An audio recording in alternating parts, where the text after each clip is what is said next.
Everybody for coming, and thanks for making it today. As your GDMA board, we are always working really hard to bring speakers that bring different values, different value in different types of ways. Today, we're really excited because our guest speaker is Professor Stephen Page from the University of Washington's Daniel J. Evans School of Public Policy and Governance. He specializes in public management and leadership, local government management, and collaborative governance.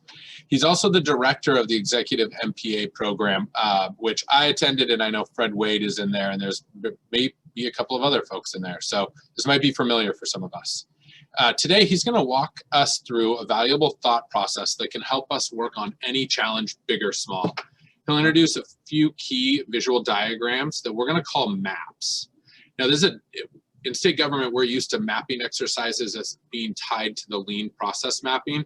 This is something a little bit different. The point of these is to help us better understand the various parties, the pressures that exist, and then the interests of some of those parties. Mapping isn't something that's intended to be written out, as we're going to do a little bit today, but rather the act of writing it is to train our brains so that we can make better decisions, develop better policy, with the intention of delivering better results for Washingtonians. We also, in addition to Steve bringing some of the diagrams and some of the theory, we're going to also bring some real life examples that we're going to work through. So that will help us begin to apply that to some of our everyday work. Before I introduce Professor Page or Steve, I'd like to mention just a few logistics. First, we're going to place everybody on mute while Steve introduces his concepts. I'd also ask, this meeting is a little bit more technologically, we're going to move things around just a little bit, kind of move people back and forth. Please bear with us. This is the first time we've tried to do this. We also can be extremely flexible. So if you have a question or comment, you can either raise your hand or you can type your name or your question in the chat box, just some way to flag Yvonne, because she'll be monitoring that and she'll call your name so you can actually unmute yourself and then just ask the question. So again, please just bear with us as we're trying to manage some of the technical issues. Doing a remote meeting is challenging and can be a little bit disengaging. And to help with that, if you're comfortable, please turn your video on. And if you do choose to turn your video on, please disconnect from your VPN so we don't bog down the network. So with that, I'd like to introduce Professor Stephen Page. Thanks, Josh. Hi, everyone. Thank you for joining us this noon. I'm going to share my screen for a little while here, and I would encourage you to stay engaged and keep your camera on if you can. I also understand that there's bandwidth issues. There's maybe kids running through the background and other fun stuff like that. So I'm perfectly comfortable if you leave your camera off, but as Josh said, it's a nice way for us to feel a little bit more connected, and then I can see your smiling faces. I'm going to talk very briefly here about mapping the organizational environment and then introduce an example from J.R. Richard at Licensing, who's been a co-conspirator with Josh and me in putting this talk together. So Josh and Fred and maybe a couple others have been through the Executive Master's Program or are in the midst of it right now at the Evans School. And one of the central things that we teach early in that program and in our regular MPA program is this idea of mapping. And you guys probably do this already, many of you, in your head intuitively. What I'm going to do is introduce some diagrams from my emeritus colleague, Pat Doble, who some of you may remember from Cascade courses or executive courses or other interactions at the Evans School, and that he's developed that just provide some templates or jumping off points that may help you think about ready points of reference for drawing a map of issues or dilemmas that you're facing or that your team or organization is facing. And then we'll hear JR's example and then offer you a little chance to ask some questions and then give you about 10 minutes or 15 minutes if we have time, maybe in small groups to draw some pictures yourself, draw some maps, and then sort of talk about what you've learned from them. So if you don't already have it ready, take out a pen or pencil and paper. or get your iPad doodling gear out, and also make sure you have a problem or a dilemma in mind that you're facing. It could be an organizational change initiative. It could be a rollout of a new project. Maybe it's a personnel transition. I don't care. Just something that will give you some raw material to work with as we go through these exercises. And Josh really thought, Josh came to me and said, would you come do a session on mapping, because it's such, we can always use practice with it, even if we've already been exposed to it. It's something where each time you do it, you get a new lens on different ways to see the situation around you. So that's my aim here, is to give you a little practice with seeing the situation in new ways from multiple points of view. All right, so these are the things that I hope you take away. Ultimately, maps are not ends in themselves. They're simply ways to help us strategize and think about new ways, new tactics, new steps, new projects to improve the performance of our organization or better position it to tackle different aspects of its mission in the future. So that's the aim here. What maps help us do is they give us a sense of the big picture, right? They help us understand the relationships, the communication flows, the influence dynamics among either kind of the forces and pressures outside of our organization and maybe inside, but also the key actors, the folks with power, the folks with access, but also the stakeholders that we might forget, right? That might not have power and access, that we might need to make sure that we include in discussions, right? So here are some things that you can learn from maps. The bottom list here, the bottom of this slide. Maps can also show you a little bit of history as well. Some things to think about as you're putting one together, right? Who matters? Not just who matters from the standpoint of being able to block something or support something, but who matters for the consequences of the work or the project or the initiative or the policy. What kind of influence and power can they bring to bear? Who do they talk to? What are their constraints, or what enables them to deploy that influence or power? Is this making sense? I can't see everyone on my screen, but if you want to ask a question, I have the participants list open in Zoom, so you can click on participants, and then there's a raise hand function, I think, down at the bottom. If you click on if you click on participants down in the lower left, and maybe Yvonne or Josh, if you are tracking, you can track the screen or in the chat. Just let me know if folks have a question. So here we have another slide, and this is an example, right? This is kind of a slide that's useful for just getting the lay of the land, right?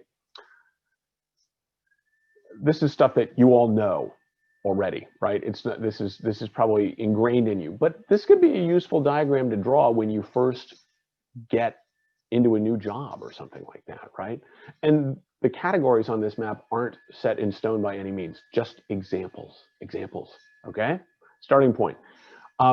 This is another one that's useful to draw to get a really big picture view, right? Giant outsized perspective. And this is useful for thinking about medium run trends and pressures. Again, the words in the little arrow boxes are examples. Your mileage may differ, as they say in the car ads. Josh or Yvonne, are these slides can we make these slides available so folks can go back and dig through the fine print without me taking a million years to read through everything? Okay. Good. Absolutely. Hey, Super, Steve, I actually have a question for you. So Please. You had mentioned working through and one of the values of mapping is to not only understand who has authority and access and who may be who may bear the consequences of decisions, but you also mentioned people that don't have access and influence. Do you have any like tools or suggestions? Oftentimes I've felt like you can lose sight of those a little bit, and they can also be hard to kind of brainstorm up. Do you have any suggestions or tools on how to do that? Yeah, great question. I would also invite folks to raise their hand if you've got ideas, because I think that this Zoom room probably has a lot more experience doing that than I do. But my general rule of thumb is to start with the communities that you're serving, start with the clients or the citizens that are most affected by your mission, and then think about. Sorry if there's background noise. I guess there's somebody with a leaf blower or something outside my window. If there are folks who are central to the mission or to particular service delivery or parts of your team's work who aren't usually part of the usual policy development or program implementation discussions. So the policy studies literature calls this backward mapping. Right? Start from the point of service delivery and work back up the hierarchy instead of the other way around, the way we normally do. It's also a good way to uncover potential blockages or failures in program implementation. Another way to do it is just ask your staff, right? You know, the principles of human-centered design suggest that we need to go to the users to find out. I hate that word. Sounds like I got a substance habit. We need to go to the users to understand how our service delivery efforts are playing out. Well, who are those users? Sometimes they're actual frontline staff. Other times they are our clients or the beneficiaries of our policies and services. And they may not have issues themselves. Your line staff may not have issues, but they may be hearing about stuff. Ask them questions. What gets in your way, or what hinders your clients or the folks that you serve from having access? If you have the time and the money and the inclination and the need, commission a study to go out there and talk to people in depth. Don't just do it casually. Do a needs assessment. Do an experience, do a user experience simulation or something like that. There's all sorts of neat stuff in the human-centered design literature coming out in the last few years about this. So if it's useful, I can send you some suggestions for starting to read about that. This is another diagram here that my colleague Pat Goebel calls a star map. And again, the labels here for these different actors are just examples. An authorizer up at the top is kind of a dorky academic word for somebody who gives you the money or the power to do something that you need to do to carry out your mission. So for many of you, it's the legislature or the governor or your supervisor, your director. So authorizers come in different flavors. That's why we've got authorizer 1, authorizer 2, right? A supervisor is different from a governor or a chief executive, who's different from a legislature, who's different from a philanthropic funder, right? Their constraints, their level of interest in your work, what the guidelines or red tape they attach to their funds or their authority is going to differ. If you draw this kind of a map, you got to keep those unorganized and affected actors down at the bottom right in mind, right? Who are we not talking to on a regular basis as we're trying to lobby our budget through the legislature or through the governors, through OFM, that we should be? Not just the folks who can help or hurt us, but the folks who need us, right? Social forces, this could be, you know, an interest group, a social movement, that sort of thing. Another thing you can do with a map like this is start to think about who talks to whom. So that's what these red arrows are trying to capture. And the thickness is an attempt to reflect the level of influence or the volume of communication, right? If anybody's familiar with social network maps, these sociologists can get all crazy with network diagrams. So again, these are examples of ways to portray what's going on around a particular issue. or a particular service or particular product that your team's responsible for. They're not set in stone by any means. Here's another one. This is like for the shortest term, gotta get a new bill through, or gotta get my board to approve X, or gotta get the senior leadership team to give me sign off on Y. All right. Pretty intuitive. Who has the juice? Who doesn't? Who's for me? Who's against me? Right? Who are the swing votes? Right? And then if you add in our friends, actor interests and influences, then you can start thinking about what's the bottom line for each of these key actors. What are their priorities? What's meaningful to them, so that you can start thinking about trying to move them around the grid a little bit here. And then you can also move them around the grid, not just by appealing to their priorities or engaging them in a dialogue, but also by thinking about who talks to them, right? So how can you get a little leverage with somebody? By going and talking to their ally. This is stuff that all of you do intuitively, right? I'm just giving you a way to lay it out graphically in case you are in a brand new role, or you feel like, wow, I really missed something going on last legislative session that I wish I was aware of. How do I go back and uncover that so I don't miss, so I don't get victimized by the missing stakeholder next time? Questions?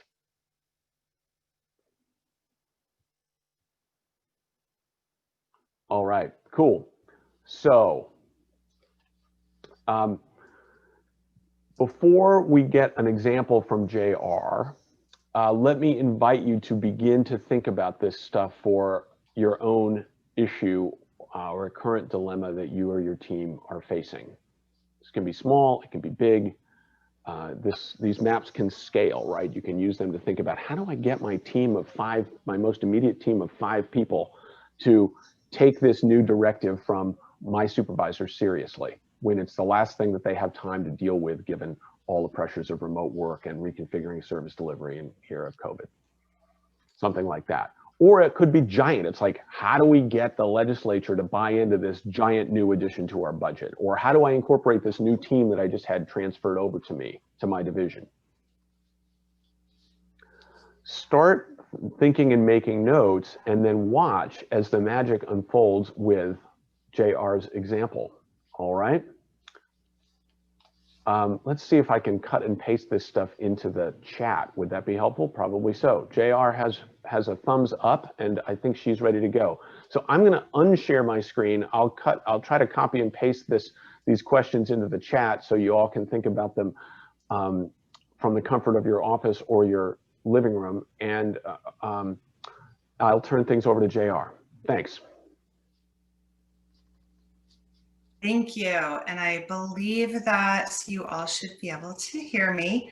And I don't know if it'll be magical, so we'll see what you all think, but I'll talk through how I've been using this. And you should be able to see my screen.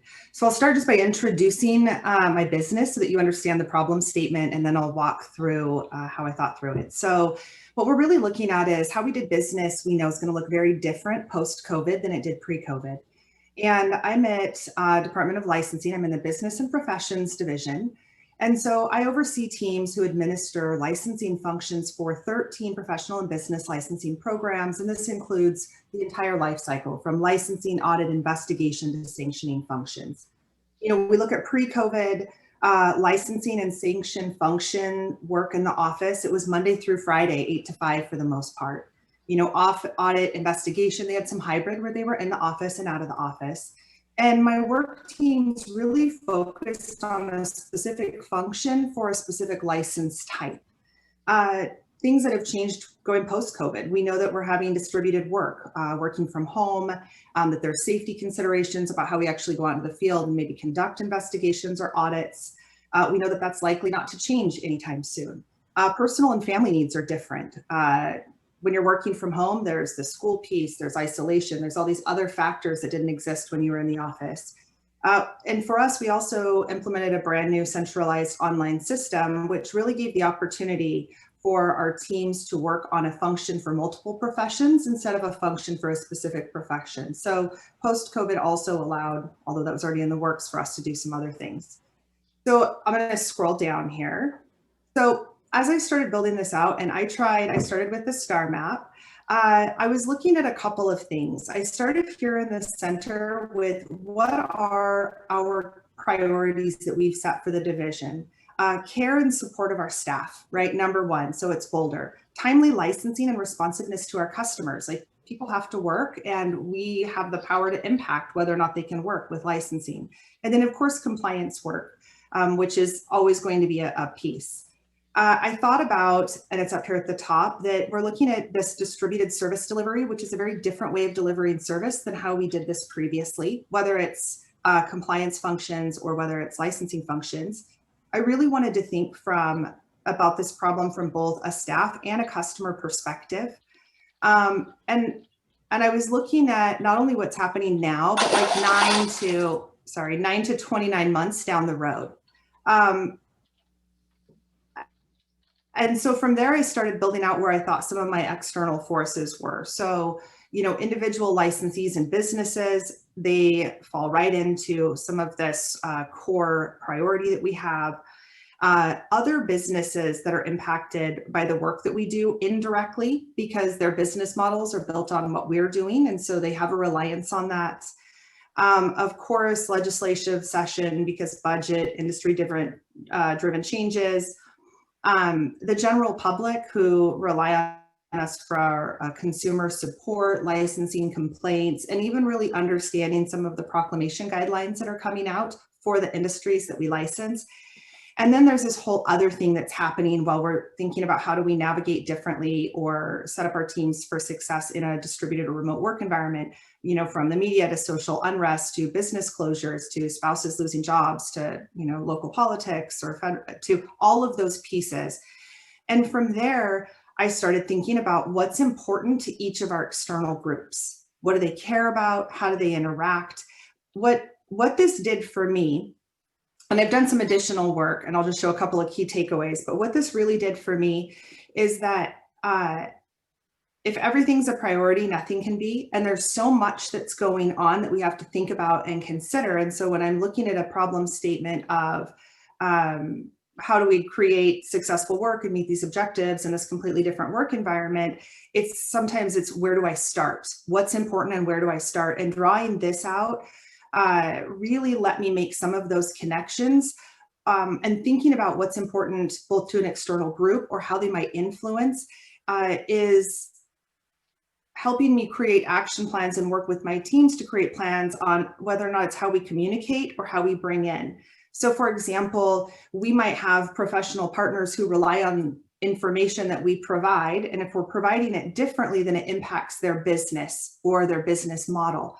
While they might not be directly related to us, they could have quite a bit of influence, say, with the legislature, right? So maybe it's not a direct piece, but there's influence there that's going to impact us. So understanding that allows me to say, what do I need to do there? What type of communication, outreach, support?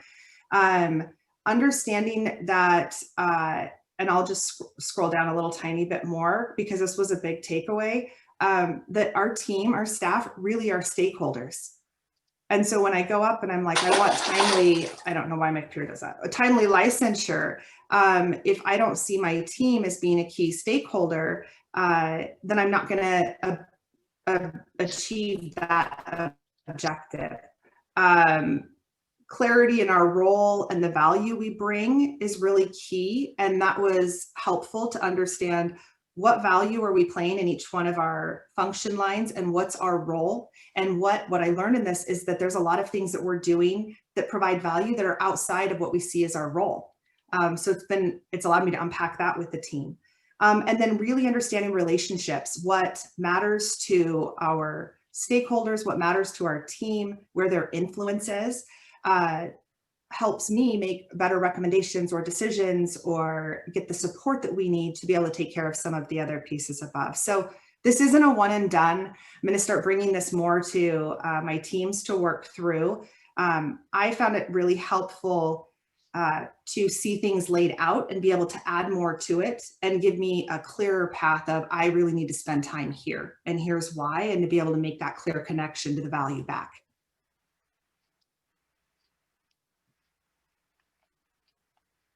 Thanks, JR. Josh, you have your hand up. Yeah, JR, what was your biggest takeaway from doing this? My biggest takeaway from doing this, how much I don't know. Is that a takeaway? And I say that because as I've started filling this out and putting it all on paper and then going to the teams that are doing the work, you talked about go to the user and just start asking questions. I uncovered so many things that I had no idea, forces that were for or against. External stakeholders that I had no idea that were connected. When you think of that like ecosystem I think that was a big takeaway, and that some of the efforts or initiatives that we might be doing as a leadership division, right, as a leadership level or higher leadership level, we might not be getting the results that we're trying to get because we don't understand some of those. So I think that was a pretty big takeaway for me. I have a kind of a follow-up on that. So you had mentioned like care and support of your staff is at the center of what you're doing. And Yeah. You're doing a job, you're licensing businesses that are typically like, they're banking hours, right? They're like 8 to 5. But you also have staff that are now at home with childcare responsibilities and at-home learning. How did you kind of like work through that aspect or like that constraint? Yeah, I think we're still working through it, Josh. I don't think we're there yet.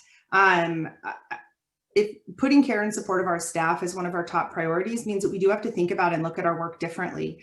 And in our agency, we actually pulled together a core group of parents who care about this to say, what could it look like? Can we expand the hours that you're working?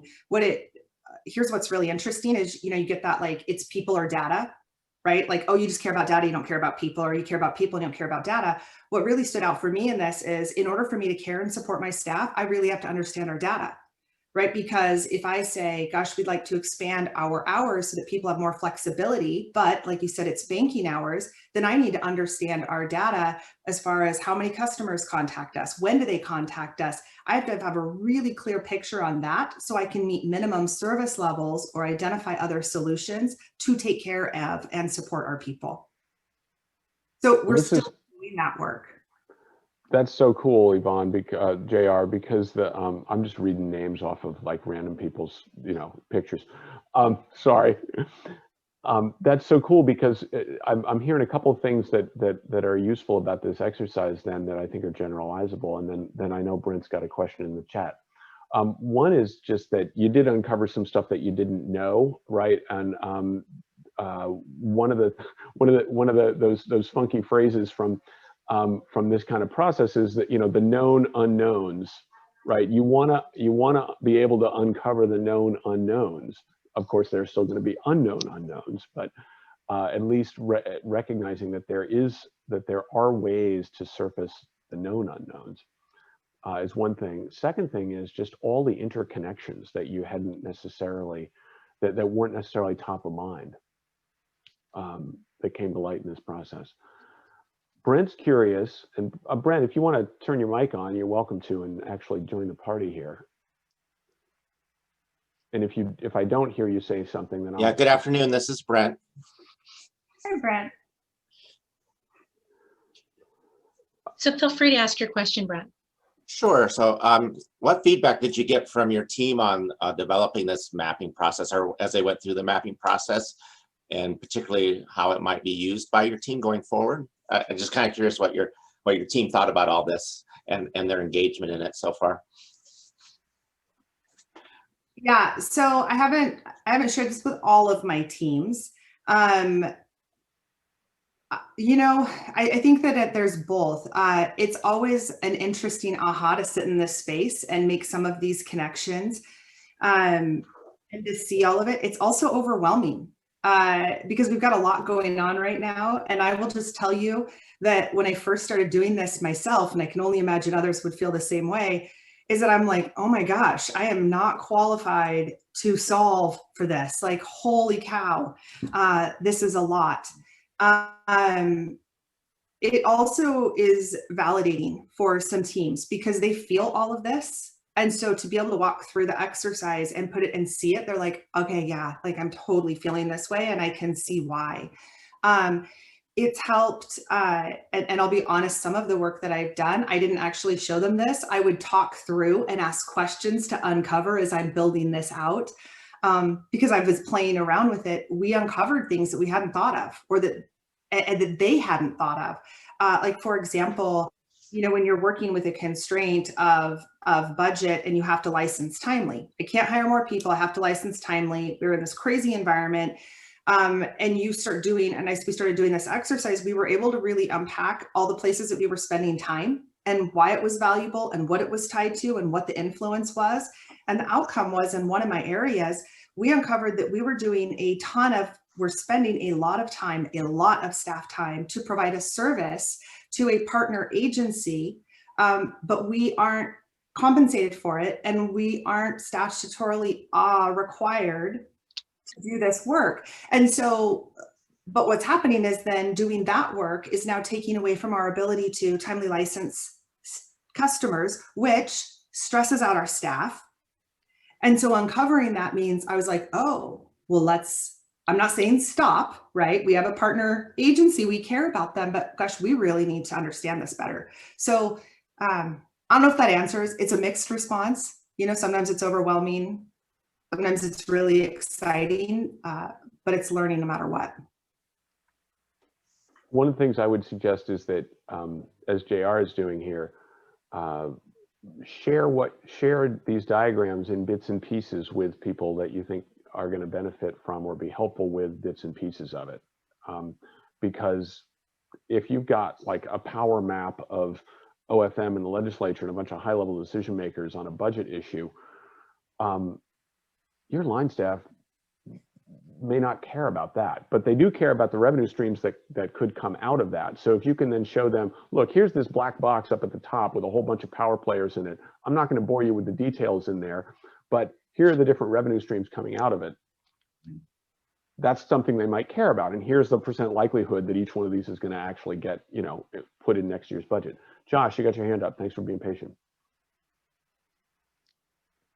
Sorry, that was probably leftover. I didn't mean to do that. My fault. Right on. JR, this is terrific. Really appreciate all the time you put into this and your description of it. Questions about the general idea here, or about why this is useful, or about different approaches before we turn you loose to play around with this with a couple of random friends on Zoom? This is Debbie Roberts. I have a question about what is your sales pitch to actually do this work when we are in the midst of a COVID response, which for our agency is really overwhelming. And so knowing that it has value, but what are you using? What can I say to get people on board with doing this?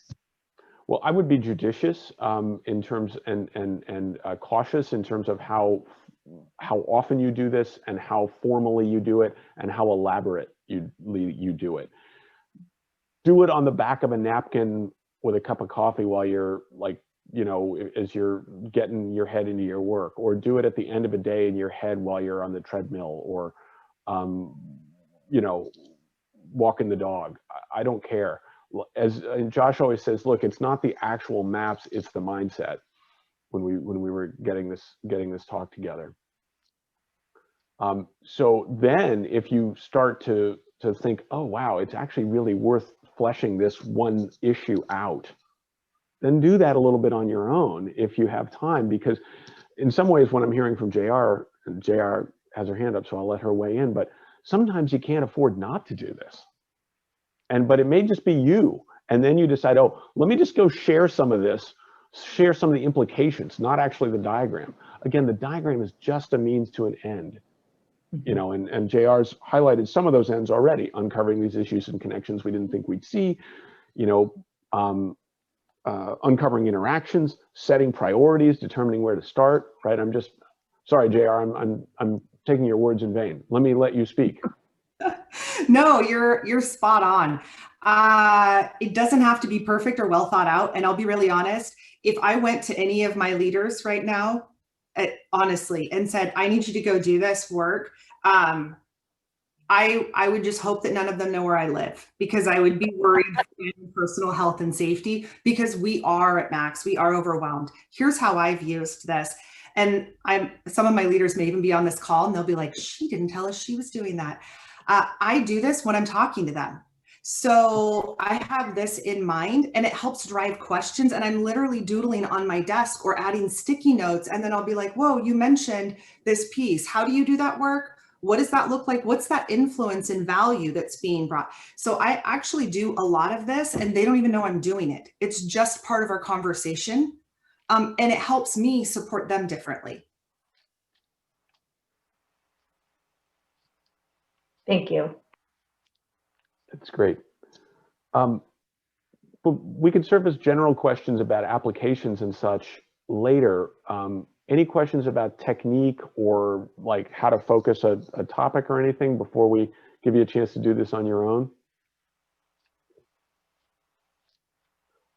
All right, great. Josh, Yvonne, let's just do a quick process check-in, if you would, live in real time here with 60 of our closest friends. Given the hour, if we want to wrap sort of, to give people a chance to get to their 1 o'clocks, I'm thinking maybe we just encourage people to sort of turn their mics off, turn their videos off and do some diagramming and come back in 10 minutes. I think that may be easier than plunging you into breakout rooms. So let me encourage you to do some work on your own. We'll come back at 12:49. Draw a map, pick an issue, pick a map, take a stab at this, see what you learn. And if you have a few minutes toward the end of this 10 minutes, try to take stock of what your insights are. I'll hang out and I'm happy to do some one-on-one chats in the chat stream if people have questions. So we'll see you at 12:49. Thanks for the attention and questions.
I think I'm at 12:49 on our clock.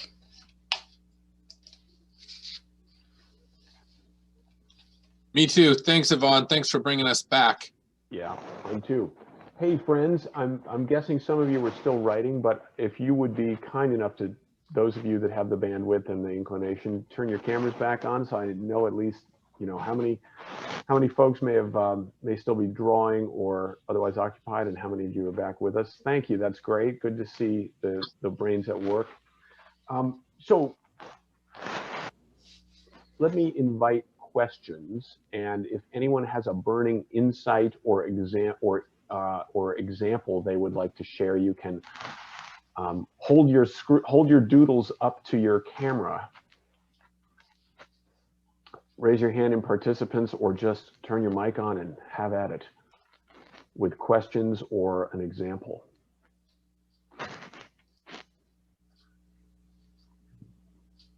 You know, Steve, I guess I have one. So one of the things I always struggle with this is like how to start. You know, kind of I have a problem, but I'm not really sure where to begin. So do you have any suggestions? Yeah, think about time. Think about the time frame, right? Is this something that is about what new projects do we need, or what do we need to start thinking about for the future? And if that's the case, then start big and go to that environmental forces map, right? Debbie's saying she has a topic that got very, very, very big, very fast. That happens a lot. And so one of the things you want to ask yourself is, what's really important here? Are you guys seeing what are you seeing now? Yes, you're seeing the map? Okay. So this your desktop, Steve. Yeah. Oh, that's great. Okay. So let me undo that. How do I? Okay. Sorry about that. I hit the wrong. Yes, I see what I did. Okay, there we go. So this is going to be your long-term map, right? Something along these lines. You're going to want to think about trends. What is the economy going to look like? What are revenue streams going to look like? You know, how's our customer base changing because of demography?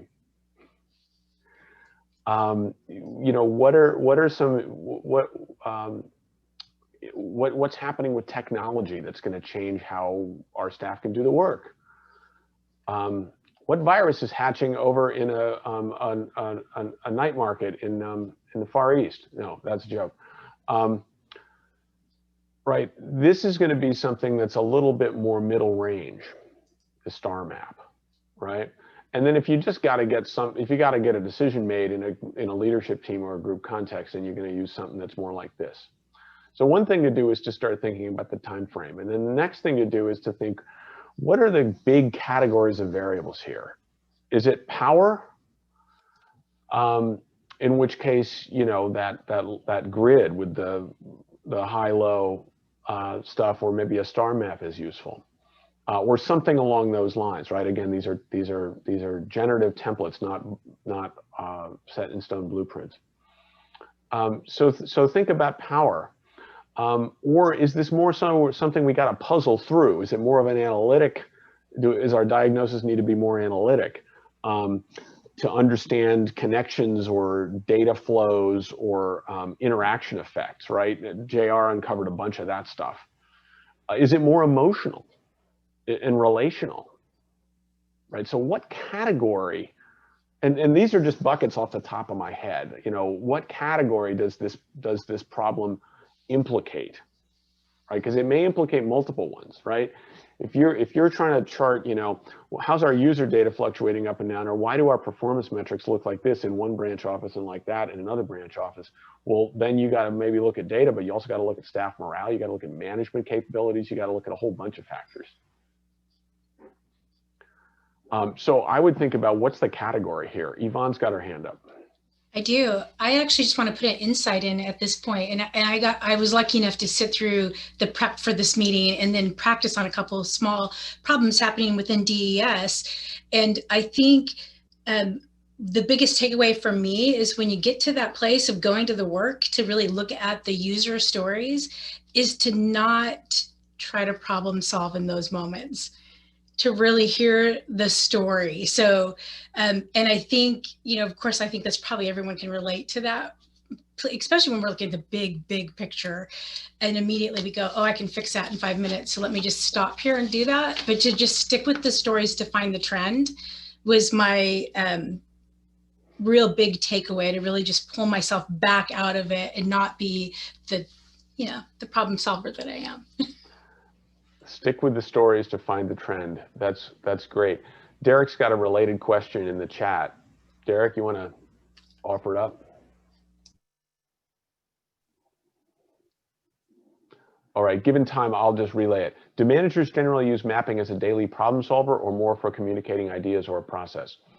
Great question, and it relates, Yvonne's saying that, Yvonne's reminding us that often a big picture map is just a diagnostic tool. It helps us understand the lay of the land. If you refine it a bit, if you get to the point like JR was talking about, where there's a handful of folks you want to share it with, then maybe it helps to communicate ideas.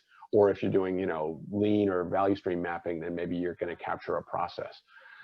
For problem solving, that's more about, that will come out of what you take away from the map and what you decide your priorities might be, which goes to Jess's question in the chat. How do we prioritize next actions? Will this help me see the next steps? It depends on how fine-grained you draw the map. If it's one of these power and influence grids, right? Then it's about, oh, I got to move this guy over here. So how do I do that? So maybe it does. If it's something much longer term, then no, you're going to have to sit with the data, sit with the implications, make up some stories, try telling some, use stories as what researchers would call plausibility probes. What happens if we look at it this way? What happens if we play things out this other way? What happens if people see these relationships the way I am? Is that going to be enough, or do I actually need to generate some guidelines or even policy or trainings, new policy or new trainings to get them to act differently on the implications? And we're running out of time, which is what Josh is going to tell me. Yeah, this is great, and I'd love for us all to, kind of keep going on this one, but I do want to be respectful of everybody's time. For those that have a 1 o'clock, Steve, thank you so much for doing this. This was just fantastic. Yep. You're welcome. And JR, thank you for the time and effort that you put into your presentation. I think the applicability and the practical application of it was just, it felt so spot on. So thank you guys both so much for that. I'd like to thank the rest of the GDMA board. I'd like to thank JR, who's our president-elect, and Yvonne Knutson, who is our secretary-treasurer and tech support, as well as Stephanie Porter, who is our assistant to the board. She's from the lottery, and thanks to Cindy Baugh, who's a past president, for her wisdom and guidance. So Steve, do you have any parting words? Come to the Evans School. Talk to Fred, talk to Josh. I think there's other folks on this call maybe who either have a staffer or a colleague who's been through the program. Maybe even you've been through it yourself and we just didn't have a chance to interact while you were here. Thanks so much for coming. It's great to work with you. I really appreciate all the hard work you all are doing to help your agencies and teams adapt to this crazy remote work and remote service delivery that all of you are doing. And I really appreciate it. I will stay on the line here if people want to hang out and chat, but get on to the next thing for most of you. Thank you. Thank you again, Steve. Thanks everybody for making time to attend today. Bye-bye. We'll send all this documentation out as well. Yes, we will. Thank you. Thank you. All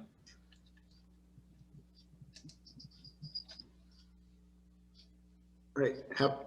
See you, Steve.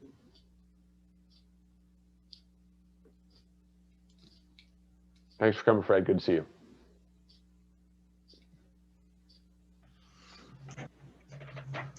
Quick question, Steve. Couple of quick questions, actually. The problem that I ended up selecting was a relational one. I don't know if that one of the tools lends itself better to going after that. Yeah, I think it depends on what the nature of the relationship issue is, how much deep time you have with that person, how much trust there is. But I often like to actually, when I'm thinking about relationships, I actually like to do my map, my star map or something, right? And then start thinking about, well, what's in that other person's map, right? Okay. Well, what can I guess, right? I mean, this is something that we do with our partners or our kids all the time, right? Or sometimes our closer colleagues at work. Oh God, yeah, your dad's sick. That must be really bothering you. That must be really worrisome. I can see why you're distracted, or I can see why you're kind of checked out or multitasking during the meeting. Dad being sick is, one of a million things in that person's map, but you have a few key data points about that person, and that can help you think about why they're why they're coming to the relationship the way they are right now. Other times you can use the star map, or maybe even an environmental forces map, right? The broader trends in the environment, to think about, well, what pressures or concerns could I highlight to this person to remind them about the work that we're doing or the purpose of our partnership, or to just acknowledge the difficulties that might be plaguing the relationship right now. It's like, yeah, I can't see your body. I don't know that, like, I can't tell that you're like, crossing your legs and have to pee or something like that. Exactly. Or, I can't really see the fine-grained facial features when we're in our team Zoom call, because, like, I'm trying to look at the microphone, the camera, and make eye contact, but that keeps me from seeing, Yvonne, who's down in my lower left or something like that. So it's worth thinking. These maps, each of these maps can be useful, but I wouldn't spend a ton of time on them. Yeah. For a relationship issue, because unless it's really about bringing somebody on board with a longer term agenda or a political dilemma, where the map is really the best way to get it across. Yeah. Okay. Thank you.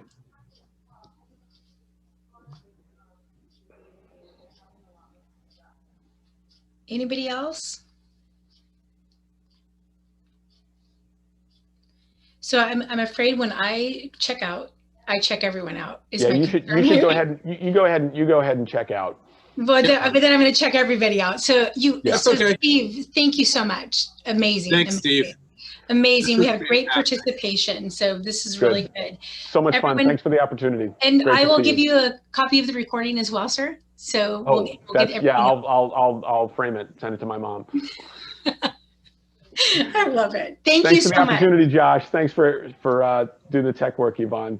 Thank you, Steve, for all your time. I really appreciate it. This was terrific. Thank you so much. Great fun. Bye. All righty. See ya.